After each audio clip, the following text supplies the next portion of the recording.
5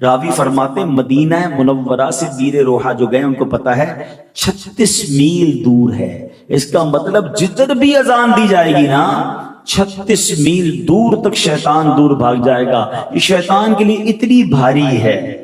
اب یہاں پھر ایک دل جلی بات کرتا ہوں. گھر لینا ہو, ہمارا پہلا پوائنٹ کیا ہوتا ہے؟ یار ذرا دیکھو کوئی اسکول قریب ہے کہ نہیں. گھر لینا ہے ذرا دیکھو کوئی ٹرانسپورٹ کا اسپاٹ قریب ہے کہ نہیں. ملازم بھی تو گھر پہ آئیں گے نا, تو ان کو بس وغیرہ پبلک ٹرانسپورٹ مل جائے. اچھا یہ دیکھو کوئی ہاسپٹل قریب ہے کہ نہیں. کبھی یہ چیک کیا کہ مسجد قریب ہے کہ نہیں, اذان کی آواز آئے گی کہ نہیں, میرے گھر میں روز اللہ کا نام آئے گا کہ نہیں. انفارچونیٹلی مجھے کہتے ہوئے مزہ نہیں آ رہا, بہت سارے یہاں لوگ ہیں جو پراپرٹی کا کام کرتے ہیں, مسجد کے برابر والا پلاٹ کم قیمت میں بکتا ہے. اسلامی ملک ہے اور مسجد کے قریب پلاٹ جو ہے وہ کم قیمت میں بکے گا. یار اذان کی آواز ڈسٹرب کرے گی. انا للہ و انا الیہ راجعون. میرے آقا فرماتے ہیں کہ اذان ہو تو 36 میل دور شیطان چلا جاتا. تمہارے گھر میں روز اللہ رسول کا نام ہے. اچھا جس کا مسجد کے قریب گھر ہے, اب وہ جناب اپنی کھڑکیاں وہ دروازے ایسے بند کرے گا کہ اس کو اذان کی آواز نہ آئے. مسجد والوں سے لڑائی ہو رہی ہوتی ہے, یار ذرا مائک نہ کھولا کرو. دیکھیں میں دونوں طرف کی بات کروں گا. ان مسجد والوں کو میں سمجھاتا ہوں, ہمارے امیر اہل سنت بھی لائیو مدنی چینل پر سمجھاتے ہیں کہ مسجد کے مائک کا بے جا استعمال نہیں ہونا چاہیے. کسی مسلمان کو تکلیف نہیں دینی چاہیے. آپ کو مسجد میں بیان کرنا ہے, اتنا بیان کی آواز رکھے کہ جو مسجد میں ہے وہ سنیں, سارے محلے کو نہ سنائے, کیونکہ کسی کو آرام کرنا ہے, کسی کی تکلیف ہو سکتی ہے, وہ ٹھیک ہے. لیکن مسجد سے پیار تو ہونا چاہیے, مسجد کا قرب پسند تو ہونا چاہیے. سبحان اللہ. میں آپ کو ایک اور بات بتاؤں کہ آپ کو پتہ ہے the best part on the earth in the court of Allah subhanahu wa ta'ala, میں حدیث پاک سنا رہا ہوں, اللہ تبارک و تعالی کے نزدیک زمین پر سب سے بہترین جو زمین کا ٹکڑا ہے وہ کون سا ہے؟ پوری زمین پر, حدیث پر عرض کر رہا ہوں, اللہ کے نزدیک سب سے بہترین حصہ جو ہے وہ زمین پر مسجد ہے. اب جس کا گھر مسجد کے پاس ہے وہ بہترین one of the best spot on the world کے پاس ہے. عاشقان رسول کی مسجد ہو, درود پاک کی صدائیں آ رہی ہوں, یا رسول اللہ کی صدائیں آ رہی ہوں, اذان کی آوازیں آ رہی ہوں, اور امام صاحب کے پاس جائیں تو خطبے میں عشق رسول کی باتیں سننے کو مل رہی ہوں. دیکھیے کل ہماری نسلوں نے, اچھا آپ یہ بات طے کر لیں, مسجد دور ہوگی ہماری جماعت قضا ہوگی. جتنی مسجد قریب ہوگی لوگ ہمت کر کے نماز پڑھ لیتے ہیں. گھر کے بچوں کو بھی نمازی بنانا ہے نا, تو پہلے یہ ڈھونڈو کہ مسجد قریب ہے کہ نہیں. جاتے ہیں تو میرے آقا علیہ السلام نے فرمایا, اے علی, مولا علی سے فرمایا, میں تمہیں غمگین پاتا ہوں, اپنے گھر والے سے کہہ کہ تیرے کان میں اذان کہے.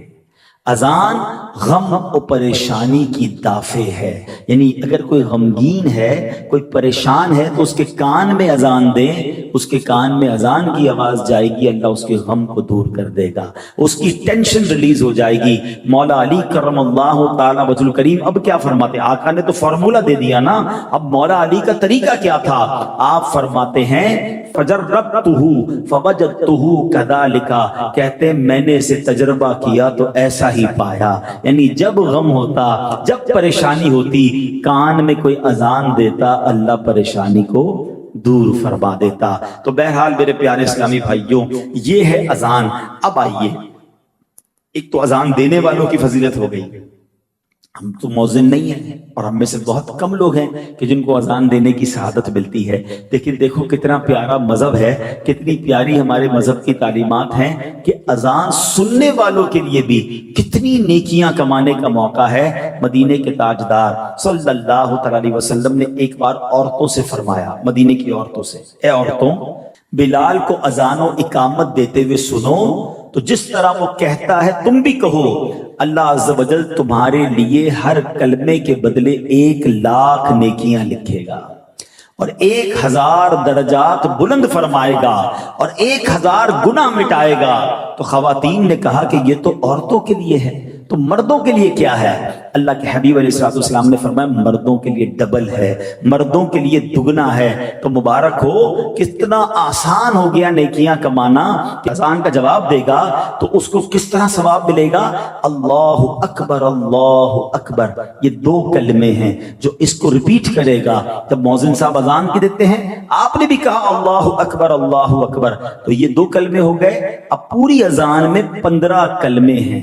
اگر کوئی اسلامی بہن اذان کا جواب دیتی ہے، مؤذن صاحب جیسے کہتے ہیں اور ہماری وہ بہن دہراتی ہیں، تو 15 لاکھ نیکیاں ملیں گی، 15,000 درجات بلند ہوں گے، 15,000 گناہ معاف ہو جائیں گے۔ اور اگر مرد کہتا ہے تو یہ ڈبل ہو جائے گا۔ فجر کی اذان میں 2 جملے زیادہ ہیں، الصلاۃ خیر من النوم، تو کتنے کلمے ہو گئے؟ 17 کلمے ہو گئے۔ سبحان اللہ۔ اب اضافہ کیا، اس کو پورا ملٹیپلائی کیا کہ یہ تو ہو گیا اذان کا جواب۔ اقامت کا جواب دے تو بھی اسی طرح ثواب ملتا ہے۔ تو اگر کوئی شخص 5 اذانوں کا جواب دے اور 5 اقامتوں کا جواب دے دے دن کے اندر، مرد، تو فرمایا اسے روزانہ 3,24,00,000 نیکیاں ملیں گی، 3,24,000 درجات بلند ہوں گے، 3,24,000 گناہ معاف کر دیے جائیں گے۔ کتنا آسان ہے کہ اگر مسجد کے قریب گھر ہو، 5 اذانوں کے وقت بندہ اذان کا جواب دے، فوراً مسجد پہنچے، اقامت کا جواب دے، ابھی نماز پڑھی نہیں ہے مگر اس سے پہلے روزانہ اپروکسیمیٹلی 3.25 کروڑ نیکیاں مل سکتی ہیں۔ مگر پرابلم کیا ہے؟ آج اذان کی آواز بھی آتی ہے، پھر بھی لگے ہوئے فون پر ہیں، پھر بھی اپنی باتوں میں لگے ہوئے، کوئی ٹینشن نہیں ہے۔ حالانکہ اگر کوئی یہ کہے کہ اذان کی جواب دو 10,000 روپے ملیں گے، تو پہلے سے ہی بندہ الارم رکھے گا، یار اذان سے پہلے میں 5 منٹ پہلے سارے کام چھوڑ دوں تاکہ اذان نکل نہ جائے۔ 10,000 ہر روز ایک اذان پر، تو 5 اذان پہ 50,000 روپے، مہینے کے 15 لاکھ روپے۔ اس سے اچھا کاروبار کون سا ہے بھائی؟ اذان کا جواب دیا کروں، مسجد کے قریب گھر مہنگے ہو جائیں گے۔ اگر یہ حکومت پاکستان اعلان کر دے کہ جو تمام اذانوں کا اور اقامتوں کا جواب دے تو پر اذان 50,000 روپے، پر اقامت 50,000 روپے، تو کتنے ہو گئے؟ لاکھ روپے ایک نماز کے، 5 لاکھ روپے 5 نمازوں کے، حساب کرو تو کتنے؟ 45 لاکھ ہو گئے۔ 45 لاکھ روپے اگر مہینے کے خالی اذان اقامت کے جواب پہ ملتے ہوتے تو جناب گھر تو ہو گیا مہنگا، مسجد کے باہر لائنیں لگی ہوں۔ دنیا کا یہ حال ہے۔ دنیا کا اگر یہ معاملہ ہو، میں تو ہمارے آقا علیہ السلام کی حدیث سنا رہا ہوں نا کہ 3.25 کروڑ نیکیاں روزانہ مل سکتی ہے اگر ہم اذان کا جواب دیں، ہم اقامت کا جواب دیں اور اس کو اہمیت دیں۔ اس وقت گفتگو چھوڑ دیں، اس وقت کام کاج چھوڑ دیں، تھوڑی دیر کی تو بات ہے، 2-4 منٹ کا بریک لیں، فون پہ یار ذرا میں جواب دیتا ہوں، اذان ہو رہی ہے، رکھ دیں فون اور اس اذان کا جواب دیں، پھر فون اٹھا لیں۔ کیا ہوگا؟ انشاءاللہ آپ کا یہ کرنے سے سامنے والے کو بھی سمجھ آئے گی کہ یار اذان کا جواب دینا چاہیے۔ تو اذان کا جواب، ہاں یہ ضرور ہے کہ اگر شہر میں ایک ساتھ کئی اذانیں ہوئیں تو کسی بھی ایک اذان، پہلی اذان کا آپ جواب دے دیں، باقی پھر اذانوں کا جواب دینا ضروری، دینا چاہیں تو دوسروں کا بھی دے، ثواب کمائیں، لیکن ایٹ لیسٹ پہلی اذان جو ہے اس کا جواب ہمیں ضرور دینا چاہیے۔ تو اے میرے پیارے اسلامی بھائیوں، اچھا اب ایک بڑی مسٹری، ایک بڑی بات پھیلائی جاتی ہے، کوسچن بھی بہت کیے جاتے ہیں کہ کیا نبی پاک علیہ السلام نے کبھی اذان دی؟ تو آج اس کا بھی جواب سن لیجئے۔ فتاوی رضویہ شریف میں ہے، سرکار دو عالم علیہ السلام نے سفر میں ایک بار اذان دی تھی اور کلمات شہادت کیسے کہے تھے، کیونکہ ہم تو کیا کہتے ہیں؟ اشہد ان محمد رسول اللہ۔ تو اللہ کے حبیب علیہ السلام نے فرمایا اشہد انی رسول اللہ، میں گواہی دیتا ہوں کہ میں اللہ کا رسول ہوں۔ تو نبی پاک علیہ السلام نے بھی سبحان اللہ اذان دی ہے۔ اب میں نے جو کہا تھا بیان کے شروع میں کہ بیان تو ماشاءاللہ کئی کر لیے میں نے اور انشاءاللہ زندگی رہی تو آئندہ بھی کروں گا، مگر آج ہم کچھ سیکھ کر جائیں۔ آج میں چاہتا ہوں کہ ہم سارے اذان کا طریقہ سیکھ لیتے ہیں۔ کچھ جملے ایسے ہیں جو ایز اٹ از ریپیٹ کرنے ہیں اور کچھ جملوں کے بعد کچھ اضافہ بھی ہے۔ تو پہلا کلمات کیا ہے؟ اللہ اکبر اللہ اکبر۔ تو اس کے جواب میں ہم کیا کہیں گے؟ اللہ اکبر کہیں گے، ٹھیک ہے۔ اچھا پھر اس کے بعد آگے چلیں گے، جب مؤذن کہے گا اشہد ان لا الہ الا اللہ تو آپ بھی اشہد ان لا الہ الا اللہ کہیں گے۔ ٹھیک ہے. جب مؤذن کہے گا اشہد ان محمد الرسول اللہ، تو اب آپ نے کیا کہنا ہے؟ پہلی باری میں صلی اللہ علیہ یا رسول اللہ. کیا کہیں گے؟ صلی اللہ علیہ یا رسول اللہ. اب یہ بھی کر سکتے ہیں کہ اشہد ان محمد الرسول اللہ کہیں، پھر کہیں صلی اللہ علیہ یا رسول اللہ. پھر مؤذن کہے گا اشہد ان محمد الرسول اللہ، تو آپ کہیں گے قرۃ عینی بک یا رسول اللہ. اب اس کا معنی سمجھ لو گے نا، اتنا مزہ آئے گا، اتنی خوشی ہوگی کہ کیا سبحان اللہ، پیار کی بات ہے. اس کا معنی ہے کہ یا رسول اللہ آپ سے میری آنکھوں کی ٹھنڈک ہے. عین کہتے ہیں آنکھوں کو. قرۃ عینی بک یا رسول اللہ. اور ہر بار انگوٹھوں کے ناخن آنکھوں سے لگائے، اور اگر آخر میں کہے اللہم متعنی بالسمع والبصر، یہ دعا سرما لگانے کی بھی ہے. اگر یہ یاد ہے، یعنی یہ نہیں بھی یاد ہے تو ہو جائے گا، لیکن یہ ایک اضافہ ہے کہ اگر بندہ یہ دعا کر لے کہ اے اللہ میرے سننے اور دیکھنے کی قوت سے مجھے نفع عطا فرما. علماء کہتے ہیں جو یہ کرے گا انشاءاللہ اس کی آنکھوں کی بینائی تیز ہو جائے گی، اس کی آنکھوں میں اور طاقت اور قوت آ جائے گی. اب مؤذن کہیں گے حی علی الصلاۃ. اچھا، حی علی الصلاۃ، حی علی الصلاۃ، حی علی الفلاح، حی علی الفلاح. ان چاروں کے جواب میں آپ نے کہنا ہے لا حول ولا قوت الا باللہ. ٹھیک ہے. اور اگر مزید ملانا چاہتے ہیں ما شاء اللہ کان وما لم یشأ لم یکن. معنی کیا ہے؟ جو اللہ نے چاہا ہوا، جو نہیں چاہا نہ ہوا. لیکن اگر یہ یاد نہیں بھی ہے تو کوئی بات نہیں. لا حول ولا قوت الا باللہ. ان چاروں جملوں کے جواب میں حی علی الصلاۃ، حی علی الصلاۃ، حی علی الفلاح، حی علی الفلاح. ٹھیک ہے. اچھا، اب آخر میں پھر امام کیا کہتے ہیں؟ اللہ اکبر، اللہ اکبر. آپ کیا کہیں گے؟ ریپیٹ کریں گے اللہ اکبر، اللہ اکبر. لا الہ الا اللہ. آپ کیا کہیں گے؟ لا الہ الا اللہ. یہ اذان کا، نارمل اذان کا جواب ماشاءاللہ آپ نے سیکھ لیا. اب دو جملے اور ہیں. الصلاۃ خیر من النوم. یہ کب کہا جاتا ہے؟ فجر کی اذان. اس کا معنی بڑا پیارا ہے، نماز نیند سے بہتر ہے. اذان بار بار سکھا رہی ہے. فجر سے تھوڑی دیر پہلے نیند آتی ہے زیادہ. بندہ جاگ رہا اور فجر کے لیے جاگ رہا ہے، نہیں جاگ رہا تو فجر سے پہلے سو جائے گا. نہیں، الصلاۃ خیر من النوم. نماز نیند سے بہتر ہے. اس کا تھوڑا سا یاد کرنا پڑے گا. اس کا جو جواب بڑا پیارا ہے، صدقتا وبررتا وبالحق نطقتا. اچھا، پہلے اس کا معنی سمجھ لے تو پھر یاد ہو جائے گا. تو سچا اور نیکوکار ہے، تو نے حق کہا. یعنی جو مؤذن کہہ رہا ہے نا، آپ اس کو کہہ رہے ہیں کہ تو سچ کہہ رہا ہے، تو نیکوکار ہے اور تو نے حق کہا ہے. سبحان اللہ، انڈوز کیا جا رہا ہے اس کو کہ واقعی نماز نیند سے بہتر ہے. تو کیا کہیں گے؟ صدقتا وبررتا وبالحق نطقتا. صدقتا وبررتا وبالحق نطقتا. میں آپ کو آسان کر دیتا ہوں. ویسے تو یہ کتاب کا نام بھی بتا دوں گا. اس کتاب کا نام فیضان اذان، نام ہی فیضان اذان ہے جس سے میں بیان کر رہا ہوں. dawatIslami.net سے اس کو ڈاؤن لوڈ کر لیں، آپ کے موبائل پر آ جائے گی فری میں. اور آپ اس کو ساری اذان کے فضائل بھی جو میں بیان کر رہا ہوں سب اس میں موجود ہے، اور یہ جواب بھی موجود ہے. پھر چوٹ کرنے کے لیے کیا یہ اسکیم اناؤنس ہو جائے کہ ایک اذان کے جواب پر اتنے لاکھ روپے ملیں گے، ایک اقامت کے اتنے لاکھ ملیں گے، تو کتنی فکر ہو جائے گی. میں تو کروڑوں نہیں کیا بتا رہا ہوں. پیسے تو یہاں ختم ہو سکتے ہیں، چھن سکتے ہیں، کوئی لوٹ سکتا ہے، نقصان ہو سکتا ہے.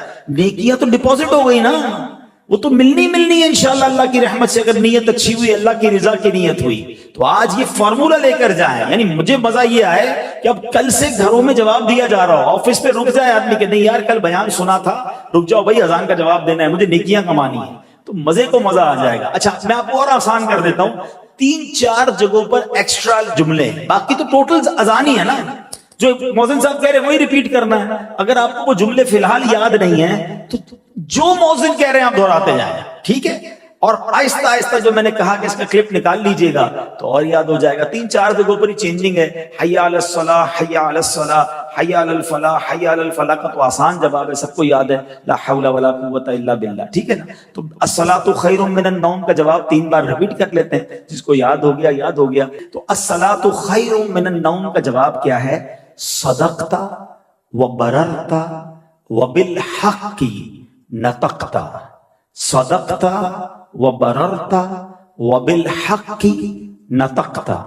صدقتا وبررتا وبالحق نطقتا. تو یہ انشاءاللہ آپ یاد کر لیں. مؤذن کو دعا بھی دے رہے ہیں اور اس کی بات کو انڈوز کر رہے ہیں. تو ماشاءاللہ یہ آپ کا الصلاۃ خیر من النوم کا بھی جواب ہو گیا.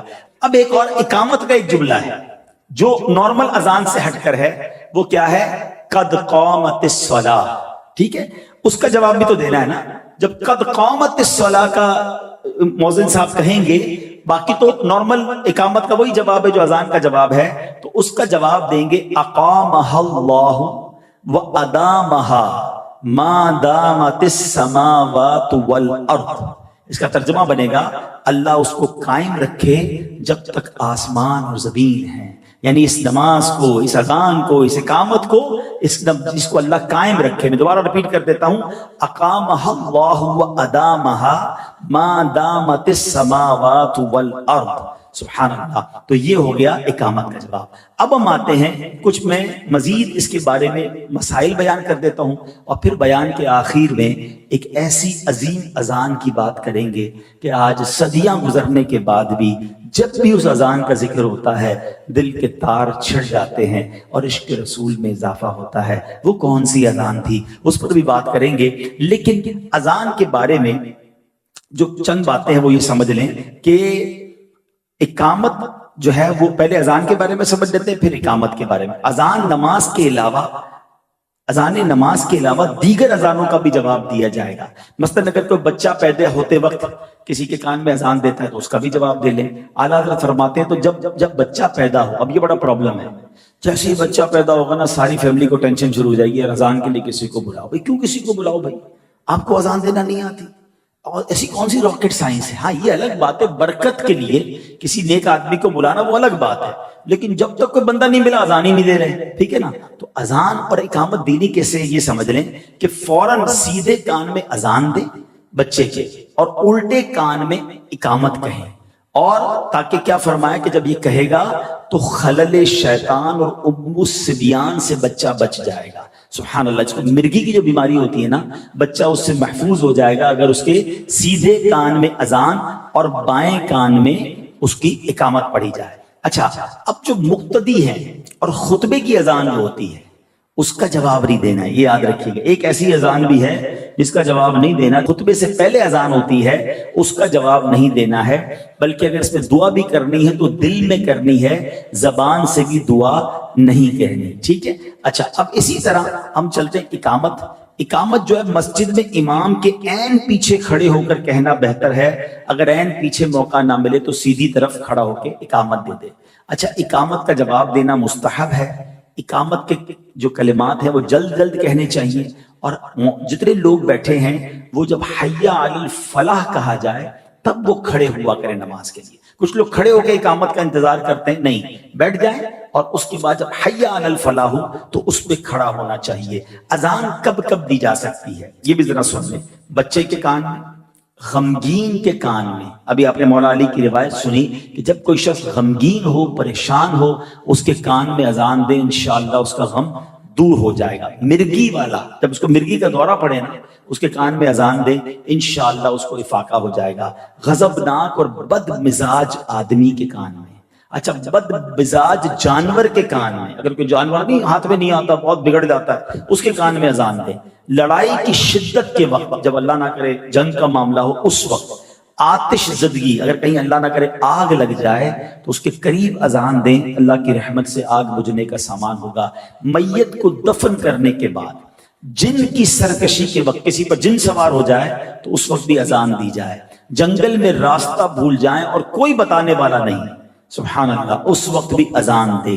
اچھا, وبا کے زمانے میں بھی اذان دینا مستحب ہے. اس طرح روایتوں میں آتا ہے کہ بہت تیز بارش ہو اور بارش نہیں رک رہی اور جناب سیلاب کا خطرہ ہے, یعنی کسی بھی آفت کے وقت بھی اذان دی جائے تو اللہ کی رحمت سے اذان سے برکت آ جاتی ہے اور شیطان دور بھاگ جاتا ہے اور جو پرابلم ہے وہ سالو ہو جاتی ہے. تو یہ چند باتیں میں بیان کر سکا, ظاہر ہے اس کی بہت ڈیٹیل ہیں اور اس میں بہت سارے شرعی مسائل بھی ہیں. تو میں پھر مشورہ دوں گا کہ جو میں جس رسالے سے میں نے بیان کیا اس کا نام ہی فیضان اذان ہے.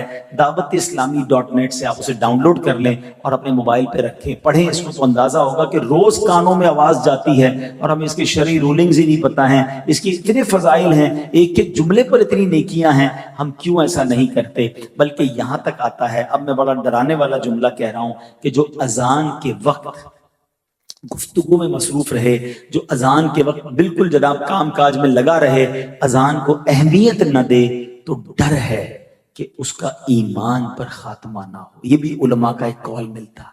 تو ہمیں اذان کے وقت کانشیس ہو جانا ہے، ادب کریں، اذان کا احترام کریں، تاکہ انشاءاللہ اس کی برکتیں ملیں۔ تو بہرحال میرے پیارے اسلامی بھائیوں، جب بھی اذان کی بات ہوتی ہے تو مؤذن رسول، عاشق نبی صلی اللہ علیہ وسلم حضرت بلال حبشی کا ذکر ضرور ہوتا ہے، اور وہ ایسی اذان دیا کرتے تھے کہ جس کی مثال دنیا میں کہیں نہیں ملتی۔ مگر ہوا یہ کہ جب نبی پاک علیہ السلام نے دنیا سے پردہ فرمایا، یہ صحابہ کے لیے ایک سمجھ لیں قیامت کا منظر تھا۔ وہ ریئلائز ہی نہیں کر سکتے تھے کہ نبی پاک کے بغیر بھی کوئی زندگی ہے۔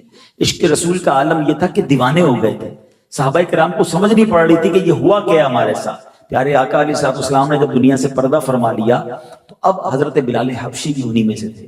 وہ جب بھی مدینے کی گلیوں میں نکلتے، قدم قدم پر پیارے آقا کی یاد ستاتی تھی، تو حضرت بلال نے مدینہ چھوڑا اور ملک شام میں آ کر رہنے لگے۔ کچھ عرصے کے بعد حضرت بلال حبشی رضی اللہ عنہ کو نبی پاک کی خواب میں زیارت ہوئی، اور آقا علیہ السلام نے حضرت بلال سے فرمایا، اے بلال، یہ کیا جفا ہے؟ کیا ابھی وہ وقت نہ آیا کہ تم میری زیارت کے لیے حاضری دو؟ اللہ اکبر! ایسا عاشق جو یاد رسول میں تڑپتا ہو، نبی پاک نے زیارت کے لیے بلایا، روتے ہوئے بالکل دیوانہ وار شام سے مدینہ منورہ کے لیے روانہ ہو گئے، جس کو کہتے ہیں نا بے رکے، کنٹینیو ٹریول کیا کہ آقا نے بلایا۔ اب جیسے ہی مدینہ پاک پہنچے، وہ تو اسی تصور میں تھے کہ وہی مدینہ ہوگا، وہی نہیں نبی پاک کے جلوے ہوں گے، وہی میری ملاقاتیں ہوں گی۔ جب وہاں پہنچے تو دیکھا پیارے آقا تو نہیں ہے، قبر منور ہے، روضہ رسول ہے۔ روتے روتے نبی پاک کے قدموں میں حاضر ہوئے، کہا حضور آپ نے غلام کو بلایا، خود پردے میں چلے گئے ہیں، مجھے تو آپ نے دیدار کے لیے بلایا تھا۔ آنکھوں سے آنسو جاری ہیں حضرت بلال کے۔ اب حضرت بلال کا مدینے میں پہنچنا تھا کہ شور مچ گیا کہ مؤذن رسول حضرت بلال مدینے میں آئے، ہر طرف سے لوگ جمع ہو گئے۔ حضرت بلال سے عرض کی کہ حضور اب مدینے آئے ہیں، تو ہمیں وہی اذان سنا دیجئے جو رسول پاک کے زمانے میں سناتے تھے۔ حضرت بلال نے کہا کہ نہیں نہیں اے میرے بھائیوں، میں ویسی اذان نہیں دے سکتا، کیونکہ جب میں اذان دیا کرتا تھا جناب رسول اللہ صلی اللہ علیہ وسلم منبر پر بیٹھتے تھے، میں جب اشہد ان محمد رسول اللہ کہا کرتا، میں رسول پاک کی طرف اشارہ کیا کرتا۔ اب وہ جلوے نہیں ہیں، اب وہ حالات نہیں ہیں، میں اذان نہیں دے سکوں گا، میں اپنے آپ پہ کنٹرول نہیں کر سکوں گا۔ لوگ ضد کرتے رہے، حضرت بلال منع کرتے رہے۔ حسنین کریمین حضرت بلال کے پاس جب وہ آئے تو حضرت بلال نے سینے سے چمٹا لیا، بہت پیار دیا۔ وہ دونوں نواسے کہتے ہیں چاچا جان بڑے عرصے بعد مدینے آئے ہیں، ہمارے نانا حضور کے زمانے میں آپ اذان دیا کرتے تھے، حضور ایک بار پھر وہ اذان سنا دیجئے، ہم وہ اذان آپ سے سننا چاہتے ہیں۔ حضرت بلال کہتے ہیں شہزادو میں تمہیں کیسے منع کر سکتا ہوں، تم تو میرے آقا کے آنکھوں کے تارے اور ان کے پھول ہو۔ اللہ اکبر! اب حضرت بلال منبر پر چڑھتے ہیں، دھڑکتے دل کے ساتھ حضرت بلال حبشی مسجد نبوی شریف کے منبر پر جا کر، اس جگہ جا کر جہاں اذان دیا کرتے ہیں، آپ نے اذان شروع کی، اللہ اکبر اللہ اکبر۔ مدینے کی گلیوں میں جب یہ آواز جاتی ہے ایک کوہرام سمجھ جاتا ہے، لوگ گھروں سے نکل آتے ہیں کہ حضرت بلال کی اذان کی آواز کیسے آ گئی۔ آگے اذان بڑھ رہی ہے، اللہ اکبر اللہ اکبر۔ اب لوگ دیوانہ وار مسجد نبوی شریف کی طرف دوڑنے لگے، انہیں نبی پاک کے دور کا وہ منظر یاد آ گیا، ارے یہ تو وہی صدا ہے جو آقا کے دور میں لگائی جاتی تھی، حضرت بلال مدینے آئے ہیں۔ لوگ دوڑتے ہوئے مسجد نبوی شریف کی طرف چلنے لگے، اشہد ان لا الہ الا اللہ۔ اب عورتیں بھی اپنی چھتوں پہ چڑھ گئیں کہ آج تو رسول پاک کے زمانے کی یاد تازہ ہو رہی ہے، ہر آنکھ اشک بار ہے، یاد رسول میں تڑپ رہی ہے۔ حضرت بلال آگے بڑھتے ہیں، اشہد ان لا الہ الا اللہ۔ اب چھوٹے چھوٹے بچے ماؤں سے کہتے ہیں امی جان چاچا حضرت بلال تو آ گئے، مؤذن رسول تو آ گئے، ان کی اذان کی آواز ہمیں سنائی دے رہی ہے، رسول اللہ کب تشریف لائیں گے؟ امی بڑا عرصہ ہو گیا رسول پاک کا دیدار دیدار نہیں ہوا، ہر آنکھ اشکبار ہے، ہر دل بے قرار ہے، یاد رسول میں لوگ رو رہے ہیں۔ اور اب وہ وقت آیا جب عاشق صادق حضرت بلال حبشی نے حسب معمول اذان آگے بڑھائی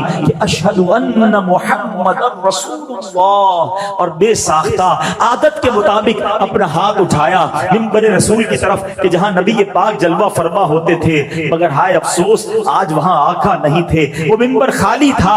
حضرت بلال حبشی کے دل پر گویا تیر لگا، ایسا دل پر غم طاری ہوا کہ آپ اذان کو جاری نہ رکھ سکے اور آپ دھڑام سے زمین پر گرے اور آپ بے ہوش ہو گئے۔ پورے مدینے میں ایک سما بن گیا، کوہرام مچ گیا، اس قدر گریہ وزاری ہوئی کہ کتابوں میں لکھا ہے کہ رسول پاک کے دنیا سے پردہ فرماتے وقت جتنا لوگ آنسو بہائے تھے، اس کے بعد پہلی بار اتنے آنسو حضرت بلال حبشی کی اس اذان کے وقت لوگوں نے بہائے۔ سب کو نبی پاک کی یاد نے ستایا۔ حضرت بلال حبشی اپنی اذان پوری نہ کر سکے، اور جب ہوش آیا، جب واپس اپنے حواس میں آئے تو روتے روتے ملک شام کو روانہ ہو گئے۔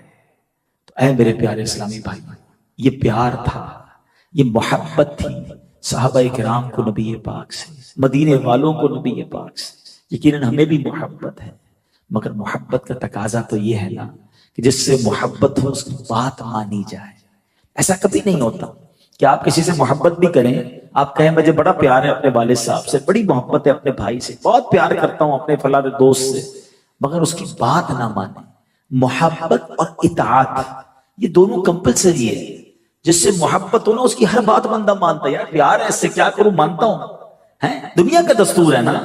تو جب رسول پاک سے محبت کا دعویٰ ہے تو یہ کیسی محبت ہے کہ ان کی بات نہیں ماننی ہے، ان کے فرامین پر عمل نہیں کرنا ہے، ان کے آرڈرز کو فالو نہیں کرنا ہے۔ جو ان کو پسند ہے مجھے تو وہ کرنا چاہیے نا، اور جو ان کو ناپسند ہے اس سے دور رہنا چاہیے۔ میں جس سے پیار کرتا ہوں اس کو یہ پسند نہیں ہے۔ آج لوگ جس سے پیار کرتے ہیں جیسے بال بناتے ہیں۔ تو اب اندازہ ہوا کہ اتنی فالوئنگ، اتنے پاگل ہیں، بال بنانے ویسے جیسے اس کے بال ہیں، کپڑے پہننے جیسے اس کے کپڑے۔ جس سے محبت ہے تم پورے اس جیسے بنتے ہو۔ میں تو اس سے محبت کرنے کا کہہ رہا ہوں جس سے رب بھی محبت فرماتا ہے۔ جس سے محبت نہ کرو تو ایمان کمپلیٹ نہیں ہوتا۔ میں کچھ نوجوانوں کے ساتھ کچھ عرصہ پہلے بیٹھا تھا، میں نے کہا ایک بات بتاؤ، کس سے پیار کرتے ہو، کس کو فالو کرتے ہو؟ مثال دیتا ہوں، انہوں نے کہا کہ جناب فلاں فٹ بالر یا کرکٹر یا فلاں اداکار۔ میں نے کہا کبھی ملاقات ہوئی؟ کہتے نہیں۔ وہ تمہیں جانتا ہے؟ کہتے نہیں۔ ہمیں کیسے جانے گا، بہت بڑا آدمی۔ کبھی تمہارا خیال رکھا، تمہاری فکر کی؟ وہ ہماری فکر کیسے کرے گا، وہ تو بہت بڑا آدمی، ہم تو بس دیوانے ہیں اس کے، بس ویسے ہی فالو کر رہے ہیں۔ تصویریں رکھی ہوئی ہیں، بیڈ روم سجایا ہوا ہے، کپڑے ویسے پہنے ہیں۔ اس کو فالو کر رہے ہو، تمہیں جانتا نہیں۔ اس کو فالو کر رہے ہو جس کو تمہارا خیال نہیں، اس کو فالو کر رہے ہو جو تمہیں کبھی فائدہ نہیں پہنچا سکتا۔ میں تو اس سے محبت کرنے کی بات کر رہا ہوں کہ میں اور آپ پیدا نہیں ہوئے تھے۔ 1400 سال پہلے جب ان کی ولادت ہوئی تو سجدے میں جا کر امت کا نام لیا تھا، تمہیں یاد کیا تھا۔ پڑھتے ہو نا صلاۃ والسلام میں شعر، رب حبلی امتی کہتے ہوئے پیدا ہوئے، حق نے فرمایا کہ بخشا الصلاۃ والسلام۔ ارے پیدا ہوئے تو ہمیں یاد کیا، میں اور آپ تو پیدا بھی نہیں ہوئے تھے۔ میرے آقا راتوں کو جاگ جاگ کر آنسو بہا کر ہم گناہگاروں کو یاد کرتے رہے۔ معراج کی رات رب کی بارگاہ میں گئے، ادھر ہمیں نہ بھولا۔ اور سنو، جب قبر انور میں آقا کو اتارا جا رہا تھا نا، تو کسی صحابی نے دیکھا لب ہل رہے ہیں، لبہائے مبارکہ کو جنبش ہو رہی ہے۔ صحابی نے کان قریب کیے تو آقا کی مبارک زبان پر اس وقت بھی امتی امتی جاری تھا۔ سیدی اعلیٰ حضرت کہتے ہیں نا، جو نہ بھولا ہم غریبوں کو رضا۔ آقا نہیں بھولے میں کبھی بھی، جو نہ بھولا ہم غریبوں کو رضا، یاد اس کی اپنی عادت کیجئے۔ تو میرے آقا تو ہمیشہ ہمیں یاد رکھے ہوئے ہیں، ہم کیسی محبت کر رہے ہیں کہ وہ تو نہ بھولیں۔ اچھا اب بتاؤ کس سے پیار کرنا چاہیے؟ کہ جو ہمیں یاد رکھتا ہے، ہمارے لیے دعائیں کرتا ہے۔ ان لوگوں سے پیار کریں جو جانتے بھی نہیں ہمیں ہیں۔ اور ایک اور حدیث سنا دیتا ہوں، روایت ذرا غور سے سن لو کہ احادیث میں، روایتوں میں مضمون ملتا ہے کہ بندے کا حشر ان کے ساتھ ہوگا جن سے وہ دنیا میں محبت کرتے ہیں۔ کیا آپ یہ افورڈ کر سکتے ہیں کہ ہم میں سے کسی کا حشر کسی اداکار، کسی گلوکار، کسی غیر مسلم کے ساتھ ہو؟ ارے ہم تو چاہتے ہیں ہمارا حشر حضور کے ساتھ ہو، حضور کی آل کے ساتھ ہو، صحابہ اور اہل بیت کے ساتھ ہو، اولیاء کے ساتھ ہو، تو محبت ان سے کرو جن کے ساتھ اٹھنا چاہتے ہو قیامت کے دن۔